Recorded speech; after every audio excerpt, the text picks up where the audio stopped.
ვაშინგტონ ჰილტონში მომხდარ თავდასხმაში მონაწილე კოულ ტომას ალენს სასამართლომ ამერიკის პრეზიდენტის მკვლელობის მცდელობაში დასდო ბრალი. 31 წლის მამაკაც სამუდამო პატიმრობა ემუქრება. თუ მართლაც დადგინდა, რომ მას დონალდ ტრამპის მკვლელობა ჰქონდა განზრახული.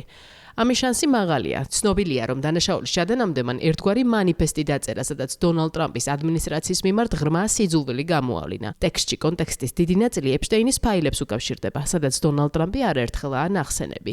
CBS-ზე გადაცემა 60 წუთში წაკითხულმა ამონარიდმა ამერიკის შეერთებული შტატების პრეზიდენტი გააღიზიანა. Well, I was waiting for you to read that because I knew you would, because you're horrible people. Horrible people. Yeah, he did write that. ვიცოდი, რომ სრულად წაიკითხავდით ამ ტექსტს, რადგან საშინელი ხალხი ხართ. დიახ, მან ეს დაწერა, მაგრამ მე არ ვარ მოძალადე. მე არავის ზემიძალადია. მაპატიეთ, მე არა ვარ პედოფილი. თქვენ წაიკითხეთ ეს საშინელება, რომელიც ვიღაც ავადმყოფის დაწერილია. მე ასოცირებული გავხდი იმ გვარ საკითხებთან, რომელსაც ჩემთან არანაირი კავშირი არ აქვს. ამაში დიდი წვლილი მიუძღვის თქვენს მეგობრებს თავიანთი ეპშტეინის ფაილებით. უნდა გაგცხვენოდეს, მე ის არ ვარ, რაც წაიკითხეთ. Let's say Epstein or other things. დონალდ ტრამპის მიმართ სიძულვილის წაქეზებაში თეთრი სახლი დემოკრატიულ პარტიას ადანაშაულებს, რასაც პრეზიდენტის ადმინისტრაციაში პოლიტიკურ ძალადობად აფასებენ. თეთრი სახლის სპიკერმა ბრალდებულს შეშლილი ანტიტრამპისტი უწოდა, რომელმაც თავისუფალ მედიასთან შეხვედრა ჩაშალა. ისინი, ვინც პრეზიდენტ ტრამპს მუდმივად ცილს წამებენ და ფაშისტად მოიხსენიებენ, ახალისებენ ასეთ ძალადობას.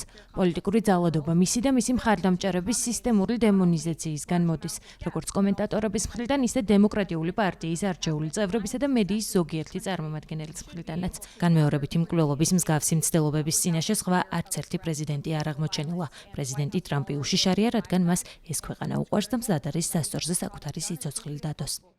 გამოძიებამ დაადგინა, რომ ბრალდებული რამდენიმე შტატში გადაადგილდებოდა პრეზიდენტის მკვლელობის განსახორციელებლად. მათ შორის იყო კალიფორნია, ჩიკაგო და ბოლოს ვაშინგტონი, სადაც თეთრი სახლის მიერ ჟურნალისტებისთვის გამართულ გალასაღამოზე ერთ-ერთ სტუმრად დარეგისტრირდა. მოგვიანებით უსაფრთხოების დერეფანი გაარღვია და ცეცხლი გახსნა, რამაც სასტუმროში ქაოსი გამოიწვია. მედიაში იკითხება ცეცხლსასროლი და ცივი იარაღით შეიარაღებული პირის მიმოწერაც საკუთარ ახლობლებთან, სადაც მისი დანაშაული მტკიცდება. თეთრი სახლის კორესპონდენტების ასოციაციის შეხვედრაზე მან ერთი ოფიცერი დაჭრა. As indicated, these are the weapons that the defendant had on his person. ზოგიერთი წყაროს ცნობით ალანმა საკუთარ თავს მეგობრული ფედერალური მკვლელი უწოდა და გააკეთა არაერთი განცხადება ტრამპზე, ისე რომ ის პირდაპირ არ უხსენებია. მას ძალადობრივი დანაშაულის ჩადენისას ცეცხლსასროლი იარაღის გამოყენებასა და მძიმე დანაშაულის ჩადენის მიზნით შტატებს შორის ცეცხლსასროლი იარაღის უკანონო გატანასაც ედავებიან. ვარაუდობენ, რომ ბრალდებების სია გაიზრდება.